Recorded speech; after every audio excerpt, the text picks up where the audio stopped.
భారత రక్షణ రంగానికి కీర్తి పతాక, తెలుగు జాతికి స్ఫూర్తి ప్రతీక. ఆయనే డిఆర్డిఓ మాజీ చైర్మన్, ఏరోనాటికల్ ఆఫ్ ఇండియా ప్రస్తుత చైర్మన్, అంతకు మించి భారత రక్షణ మంత్రికి సాంకేతిక సలహాదారుగా ఉన్న మన తెలుగు వ్యక్తి సతీష్ రెడ్డి గారు. సతీష్ రెడ్డి గారు నమస్తే సార్. ముందుగా ఒక తెలుగు వ్యక్తిగా మీరు ఈ స్థాయికి చేరినందుకు ఒక తెలుగువాడిగా గర్వపడుతున్నాను sir. Thank you. Satish Reddy గారు, మీరు చాలా గ్రామీణ నేపథ్యం నుంచి వచ్చారు. మీకోసం చాలా విన్నాం. ముందు భారత రక్షణ రంగం సవాళ్ళు, మన అవసరాలు, భవిష్యత్తులో ఎదురయ్యే లక్ష్యాలు, వీటన్నిటి కోసం మనం మాట్లాడే ముందుగా మీ నేపథ్యం కోసం చెప్పండి సార్. ఒక పల్లెటూరు, వ్యవసాయదారు కుటుంబం, బాగా పల్లెటూరు. చిన్నప్పుడు ఎలక్ట్రిసిటీ కూడా లేనటువంటి పరిస్థితి. అట్లాంటి ఊర్లో, అదే ఊర్లో అదృష్టం కొద్దీ 10th క్లాస్ వరకు స్కూల్ ఉండేది, అక్కడే చదువుకోవటం. అదృష్టం అట్లనే పల్లెటూరు కాబట్టి అక్కడ పనిచేసేటువంటి టీచర్స్ అదే ఊర్లో ఉండటం. సో వాళ్ళతో ఎప్పుడూ నిరంతరం ఇంటరాక్షన్స్. ప్రతిరోజు రాత్రి కూడా వాళ్ళ ఇంటికే వెళ్ళి అక్కడే పడుకుని అక్కడే చదువుకోవటం. ఇట్లాంటివన్నీ అదృష్టాలు పల్లెటూరు అయినా కూడా. సో అట్లా ఒక టీచర్స్తో మంచి అనుబంధం, చాలా విషయాలు తెలుసుకోవటం. తర్వాత చిన్నప్పటి నుంచి ఒక మంచి చదువుకొని ఒక మంచి భవిష్యత్తు ఉండాలని ఆలోచించడం. ముఖ్యంగా మా ఊర్లో నేను ఎప్పుడూ చెప్తుంటాను, అప్పటి వరకు ఎవరు ఇంజనీర్ లేరు. సో ఇంజనీర్ కావాలని చెప్పి మా అమ్మ ఎప్పుడూ చెబుతూ ఉండేది. సో ఇంజనీర్ కావాలనేటువంటి కోరిక, అంటే అమ్మ కళ, అమ్మ కోరిక, మీరు అవ్వటం, ఇంజనీర్ అవ్వటం. అట్లనే గ్రామీణ వాతావరణంలో ఇంట్లో పశువులు, బర్రెలు, ఆవులు ఇలాంటివన్నీ ఉండటం, లేకపోతే పొలానికి వెళ్ళటం, కాకులు తోలటం, లేకుంటే ఎరువులు తోలటం, ఎద్దులతో ఉండటం, ఎద్దులు బండి తోలటం, లేకుంటే ఎరువు తోలటం, ఇట్లాంటి పనులు పల్లెటూరులో ఉండేటువంటి రకరకాల విషయాలు, వాటన్నిటిని కూడా చిన్నప్పటి నుంచి వాటితో కలిసిమెలిసి ఉండటం ఒక అదృష్టం. సో అందుకనే ఇప్పటికీ ఆ ఊరితో అనుబంధం అలానే ఉంది. ఆ ఊరిలో మా ఇల్లు అలానే ఉంది. వెళుతుంటాం, వస్తుంటాం. ఊరిలో రకరకాల కార్యక్రమాలు, ఆ ఊరిని అడాప్ట్ చేసుకోవడం జరిగింది. ఆ ఊరిలో చాలా కార్యక్రమాలు చేస్తూ ఉండటం ఇట్లాంటిది. ఆ స్కూల్ని అభివృద్ధి చేసేదాని కోసం ఎప్పుడూ ఏదో పనులు చేస్తూ ఉండటం, ఇట్లాంటివన్నీ కూడా చేస్తూ ఉంటాం. సో గ్రామీణ వాతావరణంలో ఒక పల్లెల్లో పుట్టడం అనేటిది ఒక అదృష్టం. ఇప్పుడు మా పిల్లలు ఉన్నారనుకోండి, వాళ్ళు ఇవన్నీ ఎక్స్పీరియన్స్ చేయలేదు. మనం ఊరికి తీసుకొని పోయినా 2 రోజులు ఉంటారు, 1 రోజు ఉంటారు, 3 రోజులు ఉంటారు. కొత్తగా ఉంటుంది. ఇప్పుడు మా అబ్బాయిని వాడిని చిన్నప్పుడు బర్రె దగ్గర తీసుకోవాలంటే భయం, ఎరువు దగ్గరికి పోవాలంటే భయం, లేకపోతే ఇంకోటి, ఇట్లాంటివన్నీ చాలా ఉంటాయి. వాళ్ళకి కొత్త చాలా విషయాలు చూడని ఒకటి చూస్తారు. మనం పల్లెల్లో, టౌన్లో ఉన్నటువంటి వాళ్ళకి రామచిలుక కనిపించదు, లేకపోతే పిచ్చుకు కనిపించదు, ఇట్లాంటివన్నీ చాలా ఉంటాయి. అవన్నీ మనం లైఫ్లో ఎక్స్పీరియన్స్ చేసి వచ్చాం. సో అది ఒక గ్రేట్ ఎక్స్పీరియన్స్. చెట్లు ఎక్కడం, బావిల్లో దూకటం, బావిల్లో ఈత ఆడటం, లేకుంటే ఇట్లాంటివి, ఆ చెట్ల మీద ఆడుకోవటం, చెట్లు ఎక్కి ఆడేటువంటి ఆటలు, లేకపోతే ఇంకోటి రకరకాలుగా పల్లెల్లో ఉండేటువంటి ఆ ఫ్రెష్నెస్, పొలాలు, పైరు గాలి, పొలాలకు వెళ్ళడం, పొలాల్లో పనిచేయటం, వాళ్ళతో ఉండటం, ఇట్లాంటివన్నీ కూడా రకరకాల ఒక ఎక్స్పీరియన్సెస్. ఆ ఎక్స్పీరియన్సెస్ పల్లెల్లో పుట్టిన వాళ్ళకే వస్తాయి. పుట్టిన వాళ్ళే అవి ఎక్స్పీరియన్స్ చేయగలరు కూడా. ఎవరన్నా పోయి చుట్టపు సుడిగా 4 రోజులు పోయిద్దాము అని అంటే అవన్నీ విజిటర్స్ లాగానే ఉంటాయి తప్పితే మిగతావి ఉండవు. కాబట్టి అదొక I say it's a God given gift. అంటే ఈ నేపథ్యంలో పెరగడం అనేది మీరు ఈ రంగంలో ఉన్నతికి ఎప్పుడైనా ఉపయోగపడిందా? అంటే ఆ నేపథ్యం అనేది ఒకటి, ఎప్పుడు ఆ నేపథ్యంలో ఉండటం వల్ల ఒక సామాన్య మానవుడు ఎలా ఉంటాడు అనేటువంటి ఒక అవగాహన రావటం ఒక విషయం. ఒక చిన్న కుటుంబాలు రోజుకి ఆ కాలంలో అయితే 10 రూపాయలు, 20 రూపాయలు, 100 రూపాయలు సంపాదించేటువంటి వాళ్ళు ఎలా ఉంటారు అనటం అదృష్టం. రెండోది, ఈ రోజుకి కూడా విలేజెస్తో కనెక్టివిటీ ఉండటం, అది ఒక ఊర్లలో పుట్టి పెరిగాం కాబట్టి అది వస్తుంది.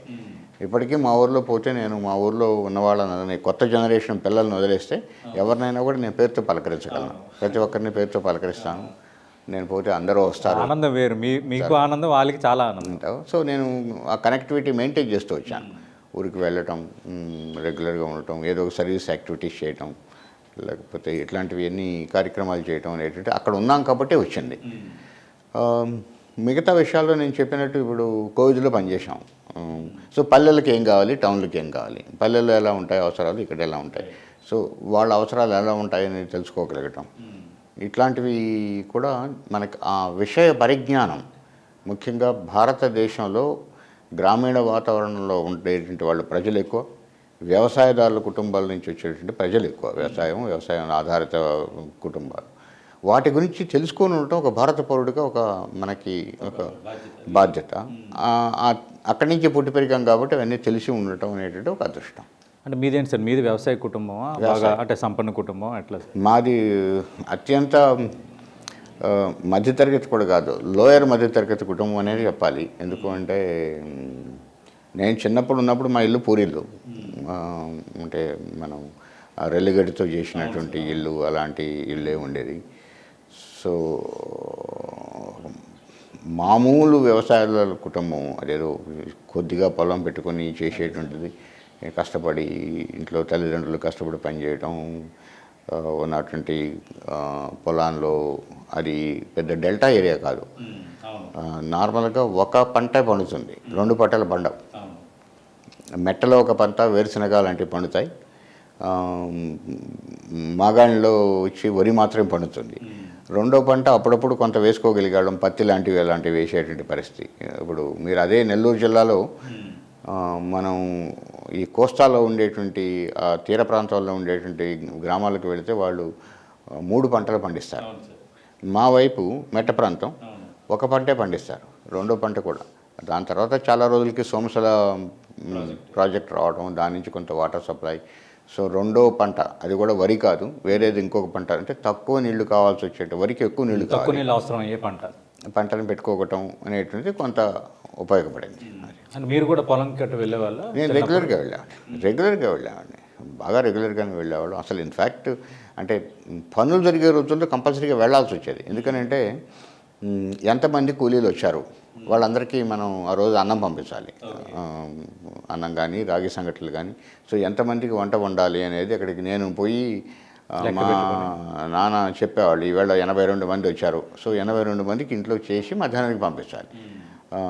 ఇట్లాంటివన్నీ కూడా ఉండేటివి. కొంత ఏమో చూసేదానికి పోవటం, లేకుంటే వేరుశనగ పంట ఉండేది. వేరుశనగ పంటకి ఉదయాన్నే కాకులు వస్తాయి, కాకులు తినేసాని కోసం ఒడిసెలు అంటారు, తెలుసు కదా, రాయి వేసే ఆ ఒడిసెలు తీసుకొని పోయి కాకులను తోలటం, ఇట్లాంటివి ఈ పనులన్నీ చేస్తుండేవాళ్ళం. తర్వాత ఎరువులు తోలే టైంలో ఎద్దుల బండిలో ఎరువును తోలుకొని పోవటం అనేది ఒక ఆనందం. మనం ఎద్దుల బండి తోలుకొని పోతున్నామని. అట్లాంటి పనులు మనము ఒక బర్రెలతో ఎలా ఉండాలి, ఆవులతో ఎలా ఉండాలి, ఎద్దులతో ఎలా ఉండాలి, వాటితో దగ్గరే ఉంటూ అక్కడ ఉంటేనే చూసిన వాటితో ఎలా ఉండాలి. అవును సార్. అవి కూడా మనతో అలవాటు పడి చాలా ఇంటెలిజెంట్ జంతువులు అవి. ఇప్పుడు మనం దగ్గరికి పోయినా ఒక ఎద్దు ఎలా ఉండాలి, పక్కన చిన్న పసివాడు ఉన్నాడు, వీటితో ఎలా ఉండాలి అనేటువంటిది వాటికి తెలుసు, జాగ్రత్తగా ఉంటాయి. అంత మెలకు ఉండేటువంటివి అవి. మనం ఉండేదాన్ని బట్టి మనకు అర్థమవుతుంటుంది మనం వాటితో ఎలా ఉండాలనేది. సో అది చిన్నప్పటి నుంచి పుట్టి పెరిగిన వాడికే తెలుస్తుంది. అట్లాంటివి పల్లెలో పుట్టిన వారికి వాళ్ళకి చాలా అదృష్టం. అంటే మరి అమ్మ ఎందుకు కోరుకున్నారు మీరు ఇంజనీర్ అవ్వాలి అని? అంటే ఆ కాలంలో ఇంజనీర్స్ చాలా తక్కువ ఉండేటువంటి వాళ్ళు. నేను చెప్పాను కదా, అప్పుడు ఆ కాలంలో మొత్తం ఆంధ్రప్రదేశ్లో తీసుకుంటే అప్పట్లో కంబైన్డ్ ఆంధ్రప్రదేశ్లో 5 కాలేజీలు ఉండేటివి. చాలా తక్కువ మంది ఉండేటువంటి వాళ్ళు. రెండోది మా కుటుంబంలోనే వెళ్ళి టౌన్లో ఉండేటువంటి ఒక ఫ్యామిలీ, మా ఫ్యామిలీలోంచి ఒకరు బిట్స్ పిల్లానేలో ఇంజనీర్ అయ్యారు. సో అది ఒక గొప్పగా చెప్పుకునేవాడు. అందుకని ఒక ఇంజనీర్ కావాలి అని చెప్పి ఒక కోరిక ఉండిపోయింది మా మదర్కి. సో చూసినటువంటి వాళ్ళు కొంతమంది ఇంజనీర్స్ ఉండటము, వాళ్ళు ఉండేటువంటి. సో ఆ రోజుల్లో ఉండేటువంటి కోరికల్లో అది గొప్ప కోరిక. అందులో ఆ ఊరు నుంచి ఎవరు ఇంజనీర్ రాలేదు. ఇంజనీర్ సీట్ తెచ్చుకోవడం కష్టం, ఆ సీట్ తెచ్చుకోవాలి, చాలా కష్టపడాలి, అది చాలా కొద్ది మందికే సీట్లు వస్తాయి, ఇలాంటివన్నీ ఉండేటివి కదా అవి. అంటే మరి మీరు ఇంజనీర్ అయిన క్షణం కానీ, డిఆర్డిఓలో మొదటి ఉద్యోగంకి ఎంపికైన క్షణం కానీ మదర్ ఫీలింగ్ ఎలా ఉంది? ఇంజనీరింగ్ సీటు వచ్చిన రోజు చాలా ఆనందం పొందారు, చాలా ఆనందంగా ఉన్నారు కూడా. ఎందుకు అంటే నేను నెల్లూరు టౌన్లో ఉన్నాను ఆ రోజు. రిజల్ట్స్ వచ్చాయి, ఇంజనీరింగ్ ర్యాంక్స్ వచ్చాయి, మంచి ర్యాంక్ వచ్చింది. ఆ ర్యాంకు రాగానే నేను ఆ రోజు కమ్యూనికేషన్ లేదు కదా, ఫోన్స్ అవన్నీ లేవు. సో నెల్లూరులో బస్ స్టాండ్కి వెళ్ళి బస్సులో ఎవరో పోతూ ఉంటే ఇట్లా అమ్మకి చెప్పు ఇంజనీరింగ్ సీట్ వచ్చింది అని చెప్పి. ఇంజనీర్స్ చాలా తక్కువ మంది ఉండేటువంటి వాళ్ళు, ఇంజనీరింగ్ సీట్ తెచ్చుకోవడం చాలా కష్టము. తర్వాత మా బంధువుల్లో ఎవరైతే మా ఊరు నుంచి వెళ్ళిపోయి ఎక్కడో టౌన్లో స్థిరపడిన తర్వాత వాళ్ళ కుటుంబంలోంచి ఒక పెద్ద ఆయన బిట్స్ పిల్లానిలో ఇంజన్ చదువుకోవడం చాలా గొప్పగా చెప్పుకోవటం, కొద్దిమంది తెలిసినటువంటి అక్కడక్కడ బంధువులు ఉండటం, మా ఊర్లో ఒక ఇంజనీర్ అనేది లేకపోవటం, అప్పటి వరకు స్కూల్ ఉన్నా కూడా ఆ ఇంజనీరింగ్ సీట్ తెచ్చుకోవడం చాలా కష్టం. కాబట్టి ఇంజనీర్ కావడం అనేటువంటి ఒక గొప్ప విషయం. కుటుంబం కూడా మనం ఈరోజు ఉన్నటువంటి ఒక మామూలు కుటుంబం నుంచి పెద్దగా వెళ్ళాలంటే ఒక మంచి చదువుకుని ఒక మంచినీరు అయితేనే మనం కుటుంబం కూడా బాగుపడుతునేటువంటి ఉద్దేశంతో ఆమె ఇంజనీరింగ్ చదవాలి అని చెప్పి చెప్పడం జరిగింది. ఆ ఇంజనీరింగ్ సీట్ వచ్చినప్పుడు నెల్లూరులో ఉన్నాను నేను, ఎందుకంటే ఇంటర్మీడియట్ 2 సంవత్సరాలు నెల్లూరు విఆర్ కళాశాలలో చదివాను. అక్కడే నుంచే ఎంట్రన్స్ రాయటం జరిగింది. మంచి కాలేజీ, మంచి స్నేహితులు కుదిరారు నాకు, చాలా బాగా చదువుకునేటువంటి వాళ్ళు, మంచి స్నేహితులు, ఇప్పటికీ ప్రాణ స్నేహితులు, రెగ్యులర్ టచ్లో ఉంటారు. ఆ రోజుల్లో కమ్యూనికేషన్స్ లేవు. సో బస్సులో ఇన్ఫర్మేషన్ పంపించాలి, వెళ్ళి బస్ దగ్గరికి వెళ్ళి అక్కడ ఎవరో ఉంటే ఊరికి వెళ్ళేవాళ్ళు ఉంటే చెప్పి ఇట్లా అమ్మకి చెప్పి ఇంజనీరింగ్ రావటం అని పోగానే ఆ ఆనందంతో వెంటనే ఆ పిల్లాడికి నోట్లో చక్కెర పోయటం. అంటే పల్లెల్లో స్వీట్లు అవన్నీ రెడీగా ఉండవు కదా. పల్లెల్లో ఎలా ఉంటాయంటే ఈరోజు స్వీట్లు చేస్తాం, 2 రోజులు ఉంటాయి, అయిపోతాయి. ఎందుకంటే ఆ రోజుల్లో ఫ్రిడ్జ్లు ఉండటాలు ఇవన్నీ లేవు కదా, పంచదార వెయిటింగ్ అని చేసేవాళ్ళు. వాళ్ళ నోట్లో పంచదార పోయటం, అది తర్వాత చుట్టుపక్కల వాళ్ళందరికీ వెంటనే చాటింపు వేయటం, ఇంజనీర్ అయింది మా వాడు అది ఇదని. సో తెల్లవారి నేను ఊరికి వెళ్ళటం, అందరూ బంధువులంతా చుట్టూ వచ్చి ఊర్లో ఉండి కూర్చొని ఇవి ఇంజనీరే, ఇట్లా అదొక సెలబ్రేషన్స్ అంతే, అదొక సెలబ్రేషన్స్ ఆ కాలంలో, అందులో ముఖ్యంగా పల్లెటూరులో. మరి డిఆర్డిఓలో ఉద్యోగం సంపాదించారు, డిఆర్డిఓ చైర్మన్ అవుతారని ఎప్పుడైనా ఎక్స్పెక్ట్ చేశారా? ఎందుకంటే అది ఇంకా అత్యున్నత పదవి కదా. అసలు ఎలా సాగించారు కాదు, డిఆర్డిఓలో చేరిన రోజే కాదు, అంటే డిఆర్డిఓలో నేను హైదరాబాద్లో 86 నుంచి ఉన్నాను, 85 నుంచి 86 వరకు పూనాలో ఉన్నాను. 2015లో నేను సైంటిఫిక్ అడ్వైజర్గా ఢిల్లీకి వెళ్ళే రోజుకి కూడా నేను అలా ఢిల్లీకి వెళతాను, అలాంటి పదవులు వస్తాయని చెప్పి అనుకోలేదు. కాకుంటే 2014లో అనుకుంటాను కలాం గారు వచ్చారు ఇక్కడికి, ఆర్సీఐకి అబ్దుల్ కలాం గారు వచ్చారు. ఓ కాన్ఫరెన్స్ మీటింగ్ లాంటిది, డయాస్ మీద ఉన్నాము. ఆయన, నేను, ఆ రోజు డిఆర్డిఓ చైర్మన్గా ఉన్నటువంటి అవినాష్ చంద్ర గారు ఉన్నారు పక్కన. సో నేను వెళ్ళి నా టాక్ ఇస్తున్నాను, నా స్పీచ్ ఇస్తున్నాను. అప్పుడు చెప్పారట Kalam garu, so I see a DRDO chairman in him అని. ఓకే, కలాం గారు ఆయనతో. సో అంటే ఈ అబ్బాయిలో నాకు డిఆర్డిఓ చైర్మన్ కనిపిస్తున్నాడు, ఈ విల్ బికమ్ ఏ చైర్మన్ అని చెప్పి ఆ రోజు 2013 చివరిలోనో 14లోనో చెప్పారని అవినాష్ చంద్ర గారి తర్వాత చెప్పారు నాతో, ఇలా అన్నారు అని చెప్పి. సో ఇది ఒక అంతే తప్పితే ఎవరు కూడా నేను డిఆర్డిఓ చైర్మన్ అవుతారని చెప్పి అనుకోవటం అనేటువంటిది ఒక ఏమనాలి అంటే అదొక అత్యాశ, లేకుంటే ఒక పెద్ద కళ అనుకోవాలి. ఎస్, పెరగాలి, మనం మంచి పొజిషన్లోకి రావాలి అనుకుంటారు, కానీ ఎవరు డిఆర్డిఓ చైర్మన్ అవుతామని చెప్పి ఎవరు అనుకోరు అనుకుంటున్నాను నేను. అంటే డిఆర్డిఓ చైర్మన్గా మీరు ఎలాంటి సిగ్నిఫికెంట్ చేంజ్ తెచ్చారు? అంటే మీ మార్క్ ఏంటి చూపించారు? మొదటి నుంచి కూడా నాకు డిఆర్డిఓలో ఉన్నటువంటి పెద్దవాళ్ళందరితో పనిచేసేటువంటి అవకాశం ఒకటి వచ్చింది. కలాం గారితో పనిచేయటం, అవినాష్ చంద్ర గారితో పనిచేయటం, అగర్వాల్ గారితో, అగ్ని అగర్వాల్ గారితో పనిచేయటం, సరస్వతి గారితో పనిచేయటం.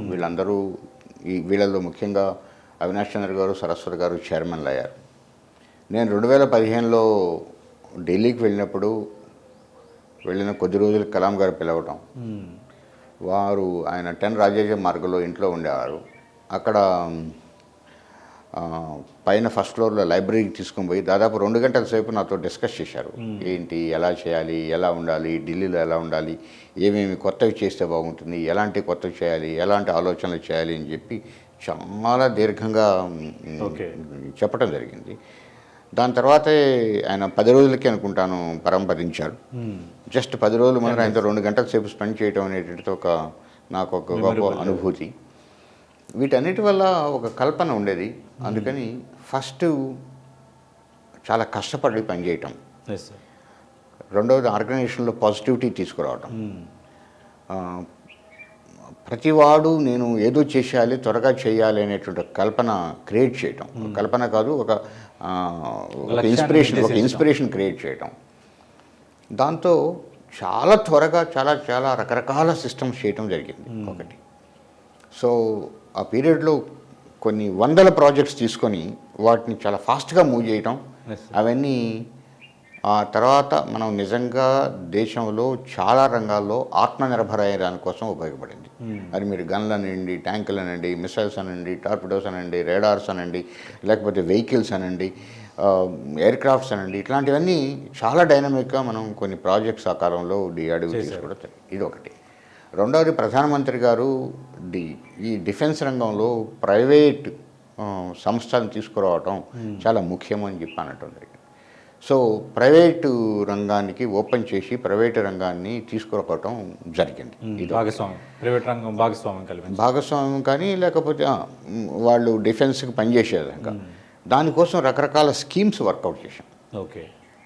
ఒక DCPP అని చెప్పి తీసుకుని వచ్చాం. అంటే దాంట్లో ప్రొడక్షన్ కమ్ అంటే రైట్ ఫ్రమ్ డిజైన్ స్టేజ్ నుంచి డెవలప్మెంట్ కమ్ ప్రొడక్షన్ పార్ట్నర్ అని మనం డెవలప్ చేసేటప్పుడు పార్ట్నర్గా అయితే ఇండస్ట్రీస్. దాంతో ఈరోజు మీరు చూడండి దాదాపు 10-15 మిసైల్స్ ఈరోజు ప్రైవేట్ రంగం వాళ్ళు చేస్తున్నారు. అంతకుముందు ఎప్పుడు లేదు. అంతకుముందు ఎప్పుడు BDLలో లేకుంటే BELలో చేసేది. గన్స్ చేస్తున్నారు, ఈరోజు ట్యాంక్స్ చేస్తున్నారు. ఇట్లాంటివన్నీ ప్రైవేట్ రంగం చేయటం. ఒకటి ప్రైవేట్ రంగాన్ని తీసుకురావటం. రెండవది ప్రధానమంత్రి గారు ఇంకోటి చెప్పారు, యంగ్ సైంటిస్ట్ ల్యాబ్స్ క్రియేట్ చేయండి అని. అది నాకు ముందరే చెప్పున్నారు. సో నేను వెళ్ళిన తర్వాత 5 యంగ్ సైంటిస్ట్ ల్యాబ్స్ని, అంటే ఆ ప్రతి ల్యాబ్లో కూడా 35 సంవత్సరాల కంటే లోపల వయసులో ఉండేటువంటి సైంటిస్టులు ఉండే విధంగా ల్యాబ్స్ని క్రియేట్ చేశాం. అలాంటి ల్యాబ్స్ని క్రియేట్ చేశాం. అవి 5 క్రియేట్ చేశాం. ఇది ఇంకొక ముఖ్యమైనటువంటి అంశం. అట్లనే యంగ్ పిల్లలు ఎవరైతే ఉన్నారో, ఈ స్టార్టప్స్ ఎవరైతే ఉన్నారో వాటిని ఎంకరేజ్ చేసేదానికి రకరకాల స్కీమ్స్ తీసుకురావాలి. లైక్ టెక్నాలజీ డెవలప్మెంట్ ఫండింగ్ అని, లేకంటే ఐడెక్స్ అని, ఇలాంటివి ప్రమోట్ చేస్తూ తీసుకురావటం అనేటువంటిది ఇంకొకటి. అకాడమిక్ ఇన్స్టిట్యూట్స్లో సెంటర్స్ ఆఫ్ ఎక్సలెన్స్ బాగా పెద్ద ఎత్తున పెట్టాలి అని చెప్పి అప్పటి వరకు 5-6 ఉంటే వాటిని 15 సెంటర్స్ని నెంబర్ పెరిగింది తీసుకొని వచ్చి ఈరోజు 15 సెంటర్స్లో వాటిని తీసుకురావటం అనేటువంటిది ఇంకొకటి జరిగింది. ఇట్లా రకరకాల విషయాల్లో చాలా తీసుకుని వచ్చాం. అలానే కోవిడ్ టైంలో చాలా తీవ్రంగా కోవిడ్ కోసం DRDO పనిచేసింది. ఇది ఇంకొక కొత్త విషయం. అట్నే చాలా రకాల పాలసీస్ని తీసుకురావడం జరిగింది. ఇవన్నీ కూడా కొన్ని ముఖ్యమైనటువంటి అంశాలు మనం చెప్పుకోదగిన స్పెసిఫిక్స్ మాట్లాడకుండా టాప్ లెవెల్లో ఏం చేశామనే దానికోసం. రైట్. మీరు ఈ మధ్యన విజ్ఞాన వైభవ్ అని ఒక ఎగ్జిబిషన్ ఏర్పాటు చేశారు. ఏంటి దాని లక్ష్యం ఏంటి? మీ లక్ష్యం నెరవేరింది అనుకుంటున్నారా? బేసిక్గా ఫిబ్రవరి 28 సైన్స్ డేగా, నేషనల్ సైన్స్ డేగా జరుపుకుంటాం. 1928 ఫిబ్రవరి 8 రోజు మనం ఆ రోజు రామన్ ఎఫెక్ట్ని కనుక్కోవటం అనేటువంటిది జరిగింది. రామన్ గారు ఆ రోజును తీసుకొని మనం భారత ప్రభుత్వం నేషనల్ సైన్స్ డేగా వచ్చారు. తర్వాత ఈరోజు ఈ సంవత్సరం వచ్చినటువంటి సైన్స్ డేని దానికి ఒక థీమ్ తీసుకున్నారు. ఏమిటంటే empowering the Indian youth for global leadership in science and innovation for Viksit Bharat. అంటే భారత యువతని ప్రపంచ నాయకులుగా సైన్స్ అండ్ టెక్నాలజీలో తీర్చిదిద్ది తద్వారా భారతదేశం ఒక వికసిత భారత్, అడ్వాన్స్డ్ నేషన్గా తయారు కావాలి అనేటువంటి లక్ష్యం. కాబట్టి ఈ లక్ష్యంతో ఉన్నప్పుడు ఈరోజు ముఖ్యంగా ఎక్కువ మంది యువత IT రంగం వైపు చూస్తూ ఉన్నటువంటి సందర్భంలో సైన్స్ అండ్ టెక్నాలజీ వైపు కూడా వాళ్ళని ఇన్స్పైర్ చేస్తే బాగుంటుంది అనేటువంటి ఉద్దేశంతో ఒక పెద్ద కార్యక్రమం చేసి ఈరోజు జరిగినటువంటి సైంటిఫిక్ అండ్ టెక్నాలజికల్ ఆవిష్కరణలు ఏవైతే మనం డిస్కవరీస్ లేకుంటే చేసినటువంటి మన దేశం చేసినటువంటి గొప్ప సైన్స్ అండ్ టెక్నాలజీ ప్రయోగాలు దానికి సంబంధించినటువంటి సామాగ్రిని డిస్ప్లే చేస్తే దాన్ని చూసి ఇన్స్పైర్ అవుతారని చెప్పి ఆ కార్యక్రమం పెడుతుంది. ఓకే. ఆ కార్యక్రమానికి ఢిల్లీ నుంచి భారత రక్షణ శాఖ మంత్రి రాజ్నాథ్ సింగ్ గారు, తెలంగాణ రాష్ట్ర ముఖ్యమంత్రి గౌరవ రేవంత్ రెడ్డి గారు వీరు రావటం జరిగిన ముఖ్య అతిథులుగా. దాదాపు 30,000 పైగా విద్యార్థులు వచ్చారు. ఇది నాకు తెలిసి కని విని ఎరుగునటువంటి ఒక విషయం. హైదరాబాద్లో నాకు తెలిసి ఎప్పుడు 30,000 మందితో ఒక 30,000 మంది విద్యార్థులతో ఒక సభ జరగలేదు. సభ జరిగింది. దాదాపు 150,000 మంది వచ్చి ఇవన్నీ అక్కడ పెట్టినటువంటి రకరకాల మిసైల్స్ లేకుంటే టార్పెడోస్, ట్యాంక్స్, గన్స్, రేడార్స్, ఒక 200 ఇండస్ట్రీస్ వాళ్ళ ప్రోడక్ట్స్ అన్ని రకరకాలవి పెట్టారు. అవన్నీ చూడటం అనేటువంటిది 150,000 మంది చూశారు. ఇది ఖచ్చితంగా చూసిన వాళ్ళందరికీ కూడా ఒక ఉత్తేజకరమైనటువంటి విషయం, ఒక ఇన్స్పిరేషన్. సో ఈ ఇన్స్పిరేషన్ వల్ల నేను కూడా కొత్త కొత్త టెక్నాలజీస్ కనుక్కోవాలి, కొత్త కొత్త ప్రోడక్ట్స్ కొనుక్కోవాలి, కొత్త కొత్త చేయాలి, దేశం కోసం కష్టపడాలి, దేశం కోసం ఇలాంటి ఆవిష్కరణలు చేయాలి అని చెప్పి ఆ ఇన్స్పిరేషన్ కలిగించగలిగితే చాలు. నేను ఖచ్చితంగా ఆ విషయంలో విజయం సాధించామని చెప్పి అనుకుంటున్నాను. ఈ జరిగినటువంటి 3 రోజుల ఎగ్జిబిషన్ ఈ మొత్తం కూడా అందరూ చెప్పుకోవడం ఒక గ్రాండ్ సక్సెస్ అని చెప్పుకుంటున్నారు. నేను ఈ వచ్చిన వాళ్ళందరిలో కూడా ఒక 5%, 10% రిజల్ట్స్ తీసుకురాగలిగినా కూడా చేసినటువంటి లక్ష్యం సాధించినట్టే. ఓకే. అంటే సతీష్ రెడ్డి గారు మీ ఉద్దేశం మంచిదే, మీ లక్ష్యం మంచిదే, కానీ ఇప్పుడు యూత్ ఎక్కువగా ఈ కోర్ ఇంజనీరింగ్ వైపు దృష్టి పెట్టడం లేదు. ఎందుకంటే ఐటీ కొలువులు ఎక్కువగా అందుబాటులో ఉండటం, ఆకర్షణీయమైన వేతనాలు, ఇలాంటి ప్రయాణం వాళ్ళు చేస్తున్నప్పుడు ఖచ్చితంగా ఇప్పుడు మీరు అంటున్నట్టు ఈ డిఫెన్స్, ఈ ఆవిష్కరణల వైపు ఎక్కువగా మొగ్గు చూపుతారా? మీకు దీంట్లో కొద్దిగా కూలంకషంగా చెప్పాల్సిన అవసరం ఉంది. ఒకటి, ఎవరు దేనివైపు ఆకర్షితులు కావట్లేదు. ఒకటి, భారత ప్రజలు 140 కోట్లు జనాభా, యువత ప్రిడామినెంట్లీ యువత. ఈరోజు మనం దేశ సగటు వయసు 30 సంవత్సరాల లోపు ఉంది. యువత ఉన్నారు. దాదాపు 14 లక్షల మంది ఇంజనీర్లు సంవత్సరానికి తయారవుతున్నారు. ఇంతమందికి ఉద్యోగ అవకాశాల కోసం చూస్తుంటారు. ఎక్కడ ఉన్నాయి? ఐటీ రంగంలో ఉన్నాయి. సో తప్పేంటి? ఏ రకమైన తప్పలేదు. ఎక్కడ మనకు ఉపాధి ఉంటే దాన్ని చూసుకోవడం అవసరం. ఎందుకంటే కుటుంబం నేపథ్యం. ఈరోజు ఐటీ రంగం భారత ప్రజల చాలా కొన్ని లక్షల కుటుంబాల యొక్క ఆర్థిక స్తోమతను విపరీతంగా పెంచింది అనేటువంటిది మనం అందరం ఒప్పుకోవాల్సినటువంటి విషయం. కొన్ని లక్షల మంది విద్యార్థులు బయటికి వెళ్ళి చదువుకెళ్ళి ఉద్యోగాలు బయట దేశాల్లో చేస్తున్నారు. అంటే నేను మొన్న మా ఊరికి వెళ్ళాను. ఒక ఆయన బర్రెలు దొరుకుని ఏమయ్యా మీ మనవాళ్ళు ఎక్కడ ఉన్నారు నన్ను. కొడుకు ఏదో టౌన్లో చిన్న ఉద్యోగం చేసుకుంటూ ఉంటాడు. అదేదో దేశం అంటాయా, ఇద్దరు, ఒకడు అదేదో కెనడా అంట, ఇంకోటి ఏదో ఆస్ట్రేలియా అంట, అక్కడ ఉన్నారు. చూడండి, ఇక్కడ ఒక బర్రెలు తొడుకొని పోయేటువంటి వ్యక్తి ఆయన మనవాళ్ళు ఆస్ట్రేలియా, కెనడాలో ఉన్నారంటే అది ఐటీ వాళ్ళు. కాబట్టి ఎక్కడ ఉద్యోగ అవకాశాలు ఉన్నాయో దాని వైపు వెళ్ళటం అనేటువంటి దాంట్లో ఏ రకమైన తప్పు లేదు. భారతదేశానికి చెందింది. అయితే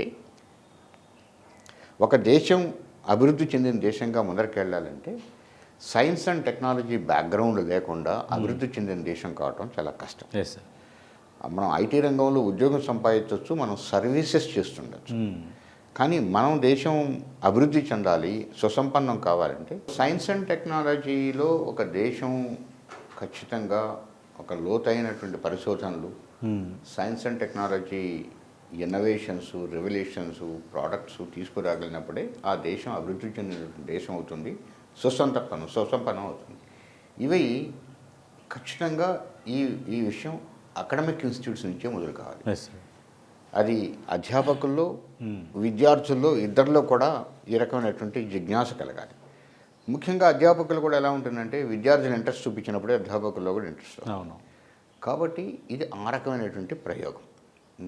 ఒక ప్రయోగం అనేకంటే ఆ రకమైనటువంటి ఇన్స్పిరేషన్ కోసం చేసినటువంటి విషయం. ఈరోజు ఖచ్చితంగా గత 4-5 సంవత్సరాల నుంచి చూస్తే ఐటీ రంగం వైపే కాకుండా సైన్స్ అండ్ టెక్నాలజీలో కూడా మనం పెరుగుతున్నాం. దీనికి 2 ఉదాహరణలు ఉన్నాయి. మనం రీసెర్చ్ పేపర్స్ అనేటిని పబ్లిష్ చేస్తాం. భారతదేశం ఈరోజు ప్రపంచంలో 3వ దేశానికి స్థాయికి చేరింది. అట్నే పిహెచ్డీస్, ఇవి కూడా భారతదేశం PhDs number of PhDs produce చేసేటువంటి దాంట్లో ప్రపంచంలో 3వ దేశంగా తయారైంది. ఈ 2 పేపర్స్ అండ్ పిహెచ్డీస్ని చూస్తే ఆ దిశగా కూడా మనం పెరుగుతుంది. ఒక విషయం ఏంటంటే మనం చూడాల్సింది భారతదేశం యొక్క జనాభా ఎక్కువ, విద్యార్థుల సంఖ్య న్యాచురల్గా ఎక్కువ. ఈరోజు భారతదేశంలో హైయర్ ఎడ్యుకేషన్ పర్స్యూ చేసేటువంటి ఒక విద్యార్థుల యొక్క సంఖ్య 4,38,00,000 మంది ఉన్నారు. దీంట్లో మీరు ఏ రకంగా ఎవరిని ఎలా తీసుకున్నా కూడా అన్ని డైరెక్షన్స్లో కూడా మనకి కొన్ని లక్షల మంది ఉన్నారు, కొన్ని లక్షల మంది ఉంటారు. వీళ్ళందరిలో కొందరు ఐటీ రంగం వైపు, కొందరు ఇంకొక రంగం వైపు, కొందరు సైన్స్ వైపు, కొందరు టెక్నాలజీ వైపు, కొందరు ఇన్నోవేషన్స్ వైపు, లేకుంటే history, commerce, accounts, finance, management, మీరు ఏ రకంలోకి తీసుకుంటా కూడా అందరినీ కూడా మనం ఆ వైపు ఒక్కొక్కరిని ఇంట్రెస్ట్ చూపిస్తూ దాంట్లో లోతైన విషయ పరిశోధన, రీసెర్చ్ చేసే విధంగా మనం ఇన్స్పైర్ చేయగలిగితే ఎవరో ఒక టెక్నాలజీని కనుక్కుంటే దాన్ని మనం ఉపయోగించుకుంటున్నాం బాగా అనేటువంటి స్థాయి నుంచి ఆ టెక్నాలజీ మనం చేసాం, ప్రపంచం అంతా టెక్నాలజీ విరిగా ఉపయోగిస్తున్నారు భారతదేశం సహా అనేటువంటి పరిస్థితి భారతదేశానికి రావాలి. దానికోసం మనం కృషి చేయాలి. అట్లాంటి వాటి కోసమే ఈ రకమైనటువంటి మనం విజ్ఞాన వైభవ్ అనేటువంటి కార్యక్రమం నిర్వహించి ఇన్స్పైర్ చేద్దాం both students and teachers, lecturers, professors and parents. ఇది దాని ఉద్దేశం. ఖచ్చితంగా అది విజయవంతం అయింది కార్యక్రమం అనుకుంటున్నాను. ఇన్స్పిరేషన్ పొంది ఉంటారని ఖచ్చితంగా అనుకుంటున్నాను. ఓకే, అంటే మామూలుగా మనం రక్షణ రంగానికి సంబంధించి ఎక్కువగా భారత్ దిగుమతులే చేసుకుంటుంది, ఎగుమతులు చేయదు అనేది ఎప్పటి నుంచి మనకు కనిపించే పిక్చర్. మరి ఆ వాతావరణం ఏమైనా మారుతుందా? మన స్వదేశీ ఆవిష్కరణలు ఏమైనా పెరుగుతున్నాయా? మీరు గత 10 సంవత్సరాల నుంచి చూస్తే ముఖ్యంగా చాలా భారతదేశంలో సొంతంగా తయారు చేసుకోవడం మొదలుపెట్టాం. Indigenous content in the armed forces are gone beyond 60-65% today. ఒకప్పుడు 30% ఉండేది. ఒకటి. సో ఈరోజు ఒక విషయం స్పష్టంగా చెప్తాను నేను. We are self reliant in the area of radars, missiles, sonars, torpedoes, airborne early warning systems, aircrafts, guns, torpedoes, tanks, మీరు షిప్స్, ఇవన్నీ మనం సొంతంగా తయారు చేసుకోగలుగుతాం దేశంలో. Great move. చాలా వరకు వీటిలో 90% ఇండిజినియస్ టెక్నాలజీ, కొన్ని లేనటువంటి కొన్ని కాంపనెంట్స్, సెన్సర్స్, సెమీ కండక్టర్స్ కొనుక్కుంటున్నాం. చాలా వరకు మనం సొంతంగా ట్యాంకులు చేసుకున్నాం, కొంతంగా ఎయిర్క్రాఫ్ట్ని చేసుకున్నాం, కొంతంగా షిప్స్ చేసుకున్నాం, కొంతంగా వెహికల్స్ని తయారు చేసుకున్నాం, కొంతంగా రేడార్స్ని చేసుకున్నాం, కొంతంగా ప్రపంచంలో ఉన్నటువంటి రకరకాల దేశాల దగ్గర ఉన్నటువంటి మిసైల్స్ని చేసుకున్నాం. ఇవన్నీ పెరిగాయి. సో న్యాచురల్గా ఇంపోర్ట్ కంటెంట్ తగ్గుతూ వస్తుంది. దీంతో పాటుగా మనం ఇన్ని చేశాం కాబట్టి ఎక్స్పోర్ట్స్ పెరుగుతూ వచ్చాయి. మనం ఎక్స్పోర్ట్ చేసేటువంటి అంటే ఎగుమతులు చేసేటువంటి స్థాయికి వచ్చాం. 2023-24 ఆర్థిక సంవత్సరంలో మనము 21,000 కోట్ల పైగా మనం ఎగుమతులు చేశాం. ఈ దేశం రక్షణ రంగంలో 21,000 కోట్ల పైగా చేశాం. వెంటనే రక్షణ మంత్రి దీన్ని 50,000 కోట్లు చేయండి అన్నారు. టార్గెట్. నాకు ఏమాత్రం డౌట్ లేదు, 2-3 సంవత్సరాల్లోనే 50,000 కోట్లు పెడదాం. ప్రధానమంత్రి గారు దాని తర్వాత మీరు లీడర్ కావాలి అన్నారు. నేను లీడర్ అవుతారని కూడా ఖచ్చితంగా నమ్ముతున్నాను. మీరు ఒక 10 సంవత్సరాల లోపల చూడండి, Bharatadesam is going to be leader in this defence technologies and systems and this much is guaranteed. Yes sir, అలా కావాలని కోరుకుందాం ఖచ్చితంగా. కానీ ఇప్పుడు ఆర్టిఫిషియల్ ఇంటెలిజెన్స్ వచ్చిన తర్వాత పెరుగుతున్న సవాళ్ళు, అలాగే కొత్త కొత్త దేశాల్లో వస్తున్న న్యూ టెక్నాలజీ, ఈ సవాళ్ళను మనం ఎట్లా ఎదుర్కోవాలి? ఏ రకమైన ఇబ్బంది లేదు. మనం భారతదేశం ఆర్టిఫిషియల్ ఇంటెలిజెన్స్లో స్కిల్ సెట్ని విపరీతంగా తయారు చేస్తున్నాం. వేల మంది, లక్షల మంది విద్యార్థులు ఆర్టిఫిషియల్ ఇంటెలిజెన్స్లో ఎక్స్పర్ట్స్ అవుతున్నారు. మీరు ఇప్పుడు చూస్తే మీరు ఏ ఇంజనీరింగ్ కళాశాల కన్నా వెళ్ళండి, ఖచ్చితంగా ఏఐ డేటా సైన్సెస్, ఏఐఎంఎల్, ఇలా ఒక 2-3 బ్రాంచెస్, సబ్జెక్ట్స్ ఖచ్చితంగా ప్రతి కాలేజీలో ఉన్నాయి. అంటే ఈరోజు భారతదేశం ప్రతి సంవత్సరం కొన్ని లక్షల మంది ఏఐ స్పెషలిస్ట్ని ప్రొడ్యూస్ చేస్తుంది. సో ఏఐని విరివిగా వాడుకుంటాం. రాబోయేటువంటి సంవత్సరాల్లో ఇప్పుడు ఎట్లయితే గత 30 సంవత్సరాల్లో ప్రతి ప్రోడక్ట్లో సాఫ్ట్వేర్ ఎలా ఉండిందో, ఇన్ఫర్మేషన్ టెక్నాలజీ ఆధారంగా ఎలా అయితే నడుస్తున్నాయో, రాబోయేటువంటి ఒక 10-20 సంవత్సరాల్లో ప్రతి దాంట్లో ఆర్టిఫిషియల్ ఇంటెలిజెన్స్ ఉంటుంది. ఇవి తయారు చేసేందుకోసం కూడా మనుషులు చాలామంది కావాలి. నేనెందుకు ఆర్టిఫిషియల్ ఇంటెలిజెన్స్ వచ్చింది ఉద్యోగాలు పోతాయని అనుకోను. అవును, ఇదే ఎక్కువ మందిలో ఇది ఉంది సార్. 1980 చివరిలో 1990లో కూడా సాఫ్ట్వేర్ వస్తుంది ఉద్యోగాలు పోతాయని అనుకున్నారు. కానీ ఆ సాఫ్ట్వేర్ కొన్ని లక్షల మందికి ఉద్యోగాలు క్రియేట్ చేసింది. నేను ఖచ్చితంగా ఇప్పుడు కూడా అదే పరిస్థితి అనుకుంటున్నాను. ఏదైతే ఐటీలో ఎలా జరిగిందో అవును, ఏఐ ద్వారా మనం కొన్ని లక్షల మందిని స్కిల్ సెట్ని తయారు చేసి ఈ రోజుల్లో వచ్చేటువంటి ప్రతి ప్రోడక్ట్లో ఏదైతే ఏఐని మనం పెట్టే విధంగా ప్రోడక్ట్ వస్తుందో దానికోసం పనిచేసేటువంటి వాళ్ళు కావాలి. వాళ్ళు భారతదేశం నుంచి చాలామంది తయారవుతారని ఖచ్చితంగా నమ్ముతున్నాను. అంటే ఏఐ వల్ల డిసడ్వాంటేజెస్ కూడా అదే స్థాయిలో పెరుగుతాయని అంటున్నారు. అంటే రక్షణ రంగం పరంగా డిసడ్వాంటేజెస్ ఏమైనా ఉంటాయా?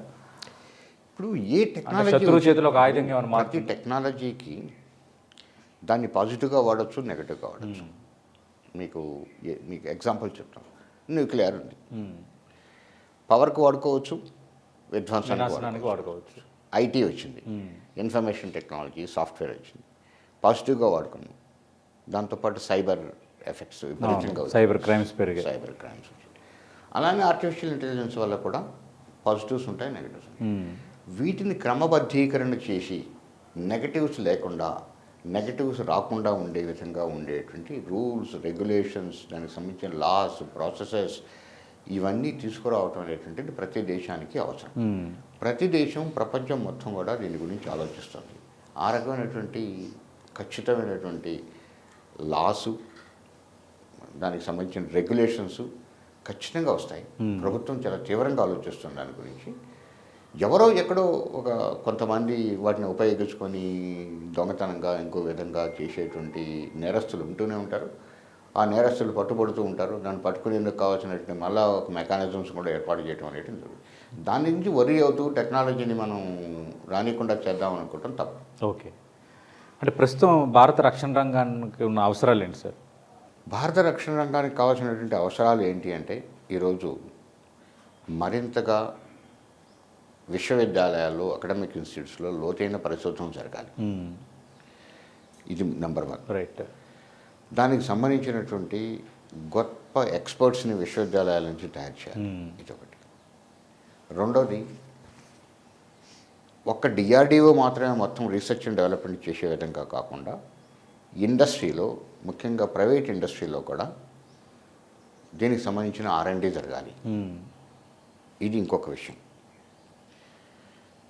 దాని తర్వాత మనం ఏదైతే ప్రధానమంత్రి గారు చెప్పారో మేక్ ఫర్ ద వరల్డ్ అని, అంటే ప్రపంచానికి మనం అమ్మే విధంగా ఉండేటువంటి ఎక్విప్మెంట్ని తయారు చేయటం అనేటువంటిది మూడో విషయం అంటున్నాను. అది చేస్తూ ప్రపంచానికి మనం అమ్మాలంటే నేను ఎప్పుడు 3 విషయాలు అనుకుంటున్నాను. ఒకటి, it should be an advanced equipment than the equipment which is available in the world. ప్రపంచంలో ఉన్నదానికంటే కూడా అత్యాధునికమైనటువంటి ఒక పరికరాన్ని, ఎక్విప్మెంట్ని, వెపన్ని మనం తయారు చేయాలి. This number 1. నెంబర్ 2, అది క్వాలిటీ బాగా ఉండేటువంటి ఐటమ్గా ఉండాలి. కొన్ని దేశాల నుంచి వింటూ ఉంటాం మనం, ఉత్తర భారతదేశం, మనకు ఉత్తరాన ఉన్నటువంటి దేశం నుంచి చూస్తూ ఉంటాం, కొన్ని క్వాలిటీ గురించి డౌట్స్ ఉంటాయి. అలా కాకుండా భారతదేశం నుంచి ఇది వచ్చింది, ఈ సరుకు ఇది అంటే చాలా క్వాలిటీ ప్రోడక్ట్ అనేటువంటిది ఉండాలి. మూడోది, తక్కువ ధరలో ఉండాలి. ఈ మూడిటికి అనుసంధానం చేసుకుంటూ మనం చేయగలిగిన రోజు ప్రపంచంలో మన ఎక్విప్మెంటే అన్ని దగ్గరలో కనిపిస్తుంది. దీనికోసం మనందరం ప్రయత్నం చేయాలి, ముఖ్యంగా రక్షణ రంగంలో. ఒకటేమో భారతదేశానికి ఫస్ట్ మన దగ్గర, అందరి దగ్గర లేనటువంటి ఎక్కువైన ఒక ఆయుధం మన దగ్గర ఉంది. అత్యాధునిక ఆయుధం ఉంది, అత్యంత అక్యురేట్గా పనిచేసేటువంటి ఆయుధం ఉంది. ఇది ఎవరి దగ్గర లేదు. ఇదొక మనకి ప్రైడ్ అనాలి, గౌరవం అనాలి, ఒక ప్రస్తుతం అలాగే ఏమైనా ఉంది సార్? అంటే మిగతా ఏ దేశం టెక్నాలజీతో చేయనిది సార్ ఒకటి మన దగ్గరే ఉన్నది. ఒకటి, మొట్టమొదటిగా బ్రహ్మోస్ క్షిపణిని మనం తయారు చేసాం. బ్రహ్మోస్ క్షిపణిని తయారు చేసినప్పుడు ప్రపంచంలో ఎక్కడా కూడా సూపర్సానిక్ క్రూజ్ మిసైల్ లేదు. ఒక భారతదేశం దగ్గర, మనతో పనిచేసినటువంటి రష్యా దగ్గర. ఈ మధ్యనే మీరు మీకు తెలిసిన ఉదాహరణ చెప్తున్నాను. Please sir. ఒక కొత్త యుద్ధ ట్యాంక్ని తయారు చేశారు. లైట్ వెయిట్ ట్యాంక్ అన్నారు. నాకు తెలిసి ఇట్లాంటి ట్యాంక్, ఇంత అత్యాధునిక ట్యాంక్ ప్రపంచంలో లేదు. ఓకే. ఈ లైట్ వెయిట్ ట్యాంక్ అనేటువంటిది ఇట్లాంటి మనం చేసినటువంటి అత్యాధునికమైన తక్కువ బరువు కలిగినటువంటి ట్యాంకు, పర్వతాల మీద తిరగలిగిన ట్యాంకు ప్రపంచంలో ఇట్లాంటి ట్యాంక్ ఉందని నేను అనుకోవట్లేదు. అలానే ఈ మధ్య మీరు ఒక కొత్త క్షిపణిని ఒకటి మన వాళ్ళు ప్రయోగించారు. చాలా ఎక్కువ వేగంతో వెళుతుంది, చాలా ఎక్కువ దూరం వెళుతుంది. నాకు తెలిసి అట్లాంటి క్షిపణి కూడా ప్రపంచంలో ఎవరి దగ్గర లేదు, మన దగ్గరే ఉంది. ఇట్లాంటి ఆవిష్కరణలు చాలా ఉన్నాయి. అలానే సబ్మెరీన్, కన్వెన్షనల్ సబ్మెరీన్ నీళ్లలోనే ఉండి బయటకు రాకుండా ఉండేందుకోసం ఒక ఎయిర్ ఇండిపెండెంట్ ప్రొపల్షన్ అని అంటాం. ఆ టెక్నాలజీ నాకు తెలిసి ప్రపంచంలో ఒకరిద్దరు దేశాల దగ్గర మాత్రమే ఉంది. ఓకే. ఇట్లాంటివి చాలా ఉన్నాయి మన దగ్గర ఈరోజు కొత్తగా వచ్చేటివి అంటే అలాంటి కొత్తవి చాలా చేస్తున్నాం. అంటే ఇప్పుడు మనం రష్యా యుక్రెయిన్ యుద్ధంలో చూసాం. అంటే డ్రోన్లు టెక్నాలజీ వాడి టార్గెట్స్ని వాళ్ళు రీచ్ అవుతున్నారు. టార్గెట్స్ని వాళ్ళు అనుకున్న లక్ష్యాన్ని ఇదవుతున్నారు. అంటే ఇప్పుడు రేపొద్దున్న ఇది ఎంతవరకు అడ్వాంటేజ్ అవుతుంది? అంటే డ్రోన్లు టెక్నాలజీ విషయంలో మనం ఎంతవరకు ముందడుగు వేస్తున్నాం? ఎప్పుడు యుద్ధరంగంలో మనం గత కొన్ని వందల సంవత్సరాలను చూస్తున్నప్పుడు కొత్త విషయాలు, కొత్త పరికరాలు రావడం అనేటువంటిది చాలా సాధారణమైనటువంటి విషయం. అంటే మెటలర్జీ ప్రాముఖ్యం వచ్చి గన్ను కనుక్కున్న రోజు సార్, అదొక కొత్త విషయం. అంటే గన్ను ఉన్నవాడే విజయం సాధిస్తాడు అని చెప్పారు. దానికి ముందర ఇంకా మీకు చెప్పాలంటే అలెగ్జాండర్ పురుషోత్తం యుద్ధం జరిగినప్పుడు అలెగ్జాండర్ సైనికులు అప్పటి వరకు గజదళాన్ని చూడలేదు. గజదళాన్ని చూసి వాళ్ళు భయపడి పారిపోయారు మొదటి రోజు. ఓకే. దాన్ని ఏమన్నారంటే వాళ్ళు ఆ రోజుల్లో ఇంగ్లీష్లో మూవింగ్ మౌంటైన్స్ అన్నారు. అదొక సైకలాజికల్గా ఒక భయం. అట్లాంటివి కొత్తగా ఆవిష్కరణలు వస్తూ ఉంటాయి. ఇప్పుడు కొత్తగా వచ్చినటువంటి technologies are drone based technologies, drones and drones based technologies. ఇవి యుద్ధం కాని సమయంలో కూడా రకరకాల అంటే టెర్రరిస్టిక్ ఆర్గనైజేషన్స్ ఇవి కూడా వాడేటువంటి అవకాశాలు దండిగా ఉన్నాయి. ఈ రకమైన టెక్నాలజీస్ ప్రతి ఒక్కరూ దాన్ని సమకూర్చుకోవడం జరుగుతుంది. భారతదేశంలో ఈరోజు ఈ డ్రోన్ బేస్డ్ టెక్నాలజీస్ని పూర్తిగా యువతే తయారు చేస్తున్నారు. పూర్తిగా యువత. దాదాపు ఈరోజు 350 స్టార్టప్స్ దేశంలో డ్రోన్స్ మీద పనిచేయటువంటి స్టార్టప్స్ ఉన్నాయి. రకరకాల టెక్నాలజీస్ని తీసుకొని వస్తున్నారు. ఇదొక చాలా అంటే ముందడుగు ఉండేటువంటి అంశం. మన వాళ్ళు ఎక్స్పోర్ట్ చేసేందుకు రెడీ అయిపోతున్నారు. సో డ్రోన్ టెక్నాలజీస్లో భారతదేశం ముందంజలో ఉంది అని చెప్పి ఖచ్చితంగా మనం చెప్పచ్చు. కాబట్టి యుద్ధరంగానికి సంబంధించిన కూడా డ్రోన్ రంగంలో భారతదేశం గట్టి పరిస్థితిలో ఉంది అని అనుకుంటున్నాను. Yes sir. సార్, ఇందాక మీరు ప్రారంభంలో అన్నారు అంటే విజ్ఞాన వైభవ కార్యక్రమం ఉద్దేశంలో భాగంగా కార్యక్రమాలు.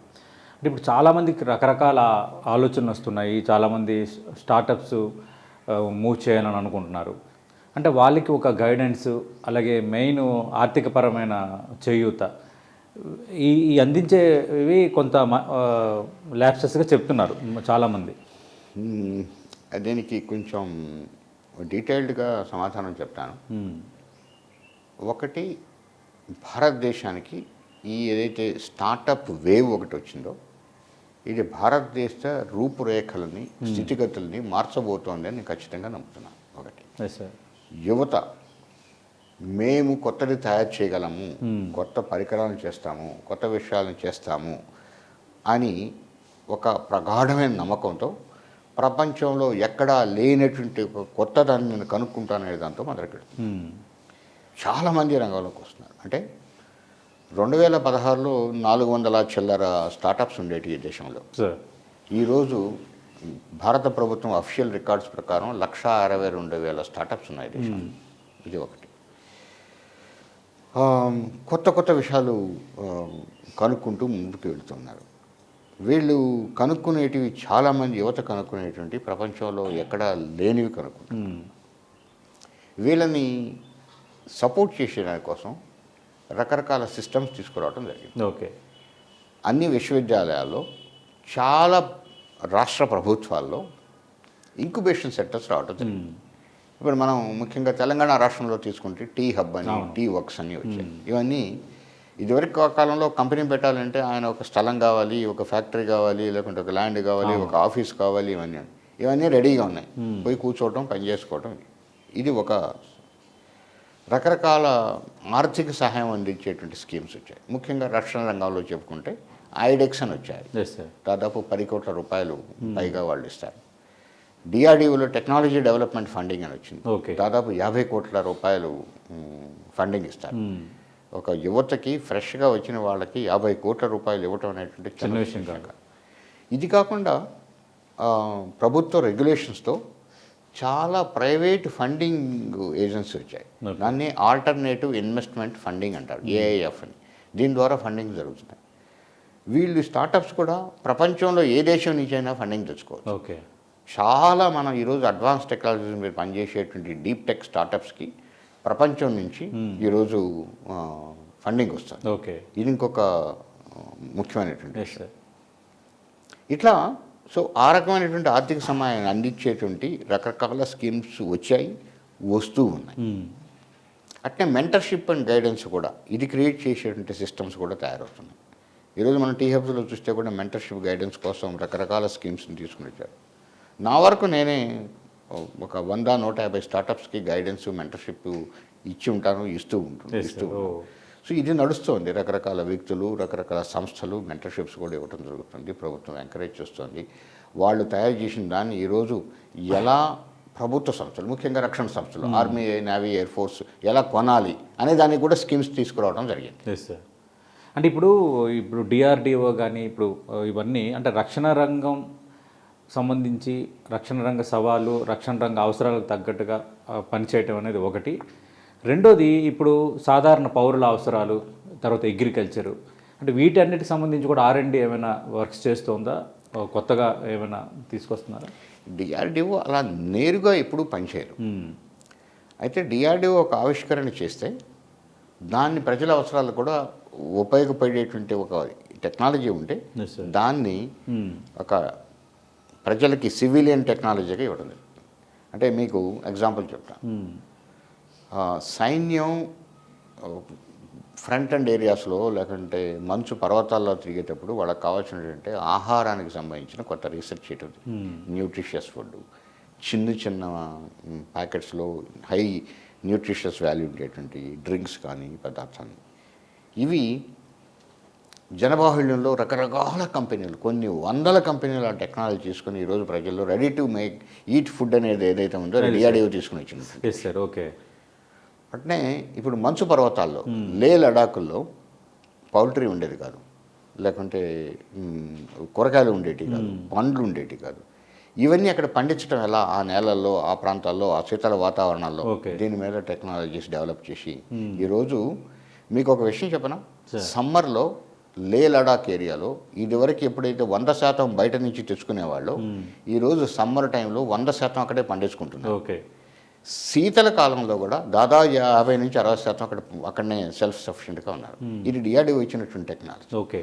ఇట్లాంటివి సైన్యానికి అవసరమైనవి చేసుకుంటున్నారు, ప్రజలకు ఉపయోగపడేవి కూడా ఉంటే వాటికి ఇవ్వడం జరుగుతుంది. సివిలియన్ పర్పసెస్గా ఇచ్చేటువంటిది జరుగుతుంది. అంటే ఇప్పుడు మీరు ఇవన్నీ చెప్పారు. అయితే మీలో తెలియని రెండో కోణం, ప్రేక్షకులు తెలియని రెండో కోణం, అంటే కోవిడ్ టైంలో మీరు తీసుకున్న ఇనిషియేటివ్స్, అలాగే మీరు 1000 పడకల ఆసుపత్రిని యుద్ధ ప్రాతిపదికన ఏర్పాటు చేయటం, దానికోసం కొంచెం వివరించండి సార్. అప్పుడు ఎలాంటి పరిస్థితులు ఎదుర్కొన్నారు? ఒకటి, ఇప్పటికీ చాలామంది ఢిల్లీలో మీ పేరు ప్రస్తావిస్తుంటారు. దేశం చాలా క్లిష్టమైనటువంటి పరిస్థితుల్లో ఉన్నది. మనం పూర్తిగా రెడీ కాలేదు. ఏదో ఒకటి చేసే రకరకాల ఎక్విప్మెంట్ కావాలి అనేటిది ఉండింది. ప్రధానమంత్రి గారు నరేంద్ర మోడీ గారు కొన్ని కమిటీస్ ఫామ్ చేశాడు తయారు చేయడానికి. ఒక 2 కమిటీస్లో నన్ను పెట్టడం జరిగింది. అంటే మాస్కులు, పీపీఈలు, లేకుంటే ఈ రకమైనటువంటి ఎక్విప్మెంట్లు అన్నీ తయారు చేసేటువంటివి ఒక కమిటీ, అట్నే ఆక్సిజన్ లేకుంటే ఇట్లాంటివి చేసేటువంటివి ఒకటి. ఇలా సో ఫస్ట్ మాస్కులు చేయాలన్నారు, వెంటిలేటర్స్ చేయాలన్నారు, లేకపోతే మనం పీపీఈస్ కావాల్సి వచ్చింది, బయట నుంచి ఎక్కువ వచ్చేసి కిట్స్. కిట్స్, వెంటిలేటర్స్ దేశంలో లేవు. సడన్గా 50,000 వెంటిలేటర్స్ కావాలనుకున్నాం. ఆసుపత్రి బెడ్స్ కరువు అయ్యాయి. కొత్తగా ఒక 10 రోజుల్లో హాస్పిటల్ పెడితే బాగుండు అనుకున్నాను. ఆక్సిజన్ కావాల్సి వచ్చింది, ఆక్సిజన్ ప్లాంట్లు పెడితే బాగుండు అనుకున్నారు. అలానే మా సైంటిస్టులు ఏదో ప్రయోగం చేస్తూ ఒక మందు కనుక్కొని ఉన్నారు. అది కోవిడ్కి పనిచేస్తుంది అనుకున్నాం.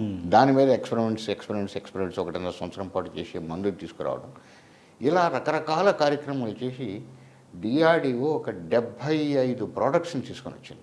కోవిడ్ టైంలో కోవిడ్ కోసం ఎక్స్క్లూజివ్లీ దాదాపు ఒక 120 ఇండస్ట్రీస్కి ఇవ్వటం జరిగింది. అంటే మీకు చిన్న ఎగ్జాంపుల్ చెప్తాను. కోవిడ్ వచ్చిన టైంకి దేశంలో సంవత్సరానికి మనం 46,000 పీపీఈస్ కిట్స్ చేసేవాళ్ళం. ఓకే, సంవత్సరానికి. సో మనం చైనా నుంచి ఇంపోర్ట్ చేసుకుంటున్నాం. అప్పటికప్పుడు నిర్ణయం తీసుకొని ఈ పీపీఈస్ తయారు చేసిన కావాల్సిన టెక్నాలజీస్ని కొన్ని నిర్మితం చేసి, టెస్ట్ ల్యాబ్స్ని కొన్ని క్రియేట్ చేసి, ఇండస్ట్రీస్కి ఇచ్చి 15 రోజుల్లో రోజుకి 6 లక్షల పీపీఈ కిట్లు చేసేటువంటి స్థితికి తీసుకున్నాం. 90 లక్షలు 15 రోజుల్లో.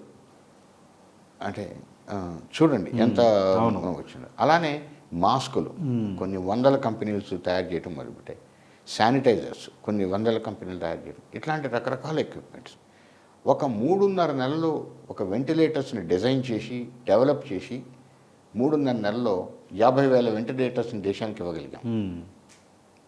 3.5 నెలల్లో 1000 ఆక్సిజన్ ప్లాంట్స్ని, అంటే తేజస్ ఎయిర్క్రాఫ్ట్ కోసం వాడేటువంటి పైన పైలట్ కోసం వాడేటువంటి ఆన్బోర్డ్ ఆక్సిజన్ జనరేషన్ అనే సిస్టమ్ని పెద్దదిగా చేసి దాన్ని దాదాపు ఒక 20 ఇండస్ట్రీస్కి ఇచ్చి టెక్నాలజీస్ ఇచ్చి 1000 ప్రొడ్యూస్ చేసి ప్రధానమంత్రి గారు ప్రతి జిల్లాలో కూడా పెట్టమని అని అడిగితే ప్రతి జిల్లాలో ఒక 2 అట్లాంటివి పెట్టి దేశం మొత్తం ఆక్సిజన్ ప్లాంట్స్ పెట్టడం జరిగింది. ఇట్లా ఎన్నో కార్యక్రమాలు డిఆర్డిఓ సైంటిస్ట్ చేయటం. హాస్పిటల్ కావాలనుకున్నప్పుడు ఒక ఏమీ లేనటువంటి మామూలు ఒక నేలలో 10 రోజుల్లో ఒక మంచి అద్భుతమైనటువంటి 1000 పడకల హాస్పిటల్, 500 ఐసీయూ బెడ్లు ఉండేటువంటి దాన్ని చేయటం జరిగింది. ఇవన్నీ మా శాస్త్రవేత్తలు సమాజం అనుభవించేటువంటి పరిస్థితికి స్పందించి ఒకరి మీద ఒకరు పోటీపడి నేను చేయాలి అనుకుంటూ కొత్త చాలా ఆవిష్కరణలు చేయటం జరిగింది. ఆ శాస్త్రవేత్తలందరూ కూడా నా అభినందనలు జరుపుకుంటున్నాను. వాళ్ళు చాలా కష్టపడి పనిచేశారు. దేశం వాళ్ళందరినీ కూడా గుర్తించింది. మేము కూడా మీకు ప్రత్యేకంగా ఈ విషయంలో శుభాకాంక్షలు తెలియజేస్తున్నాం సార్. అంటే కోవిడ్ టైంలో మీరు తీసుకున్న ఇనిషియేటివ్స్ అంటే అనతి కాలంలో మీరు అన్నట్టు అది యుద్ధ ప్రాతిపదికన అని అంటాం. యుద్ధ ప్రాతిపదికన దేశం అంతా అల్లకల్లోలంగా ఉన్న వాతావరణంలో నీడ్స్కి సంబంధించి డిఆర్డిఓ చేసిన కృషి ఇప్పుడు అంటే ఎక్కువ మందికి తెలియదు. అంటే మీరు ఎన్ని ఇనిషియేటివ్స్ తీసుకున్నారన్న విషయం, అందులోనూ రాబోతున్న రోజుల్లో మీరు అంటున్నట్టు ఈ రక్షణ రంగానికి సంబంధించిన సవాళ్ళన్నీ అధిగమించి మీ కోరిక ఏదైతే ఉందో, అలాగే ప్రధానమంత్రి మోడీ ఏమైతే కోరుకుంటున్నారో ఇండియా నెంబర్ 1గా ఉండాలి, ఇండియా అందరికీ ఇచ్చేటట్టుగా ఉండాలి, టెక్నాలజీ పరంగా కానీ మిసైల్స్ పరంగా కానీ అన్ని రకాలుగా ఆ స్థాయికి భారత్ చేరుకోవాలని మనస్ఫూర్తిగా కోరుకుంటున్నాం. థ్యాంక్ యూ సతీష్ రెడ్డి గారు, మీ విలువైన సమయం మాకు కేటాయించినందుకు ధన్యవాదాలు. ఇది డిఆర్డిఓ మాజీ చైర్మన్, భారత రక్షణ మంత్రి, మాజీ సాంకేతిక సలహాదారు, ఏరోనాటికల్ సొసైటీ ఆఫ్ ఇండియా చైర్మన్గా ఉన్న సతీష్ రెడ్డి గారితో 10 టీవీ ప్రత్యేక ఇంటర్వ్యూ.